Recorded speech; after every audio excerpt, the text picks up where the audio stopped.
Kung graduating students ka ngayon at napadpad ka sa channel na to, tapusin mo ang video na to at sasabihin ko yung mga 3 advice na mula mismo sa akin at hindi mo makikita sa Google. Na kapag nalaman mo at ginawa mo itong mga advice na to, sure ako, mayroon ka ng 100% na kalamangan para magtagumpay sa buhay. Kung ngayon mo lang ako nakita, ako nga pala si Christopher Orbillo. Isa akong teacher, empleyado na sumasideline sa pagninegosyo. Bago tayo magsimula, kwentuhan muna kita. Nitong mga nakarang graduation kasi, isa ako sa natasang gumawa ng invitation. Yung mga nilalaman ng invitation sa mga unang parte nun ay mga mensahe mula sa DepEd Secretary, Regional Director, Superintendent, supervisor hanggang sa principal. At habang nililayout ko yung mga mensahe nila, isa-isa kong nababasa at ang mga mensahe nila ay all boils down kung paano mo makakamit ang tagumpay sa buhay. At habang nililayout ko, napatanong din ako sa sarili ko. Kung ako rin kaya ay magbibigay mensahe para sa mga graduating students, ano rin kaya yung mga ma-advise ko patungkol kung paano makamit ang tagumpay sa buhay. At ito, nakapag-come up ako ng 3 malulupit na mensahe na hindi mo makikita sa Google o kaya sa ChatGPT. Una, kung gusto mong maging successful, tagumpay sa buhay, mangopya ka ng mangopya. Alam ko sa school, bawal mangopya. Pero kung gusto mong maging successful, mangopya ka ng mangopya. Dahil sa pangongopya, isang ibig sabihin lang yan, nag-execute ka. May ginagawa ka. Dahil sa kakokopya mo, sa iniidolo mo, o sa mga taong gusto mong maging pagdating ng panahon, matutuklasan mo kung anong bagay ang best fit sa'yo na magagamit mo sa ikakatagumpay mo. Hindi masamang mangopya. Ang masama ay yung isip ka na lang ng isip, aral ka ng aral,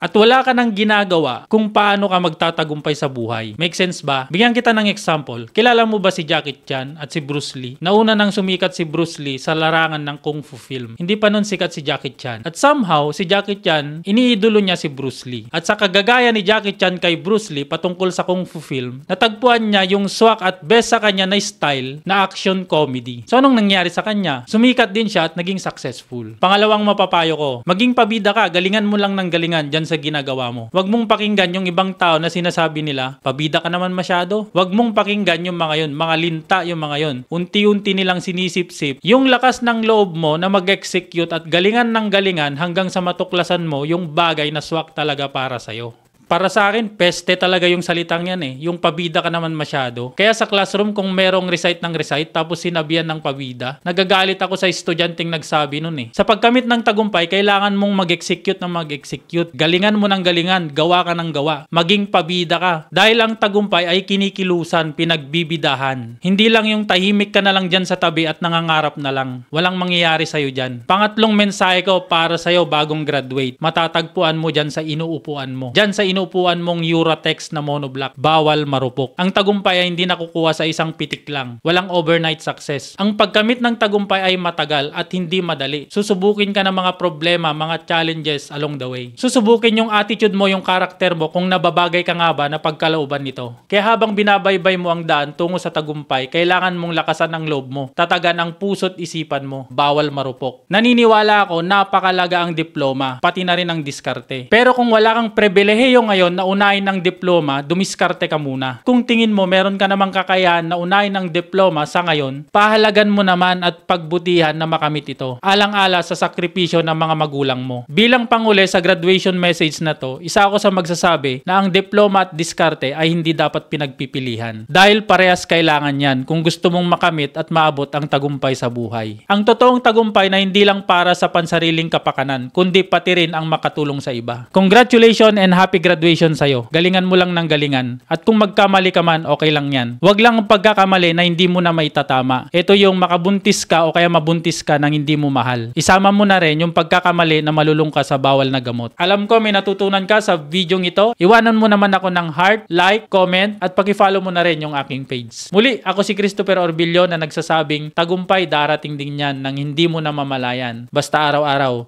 galingan mo lang. Bye-bye and God bless.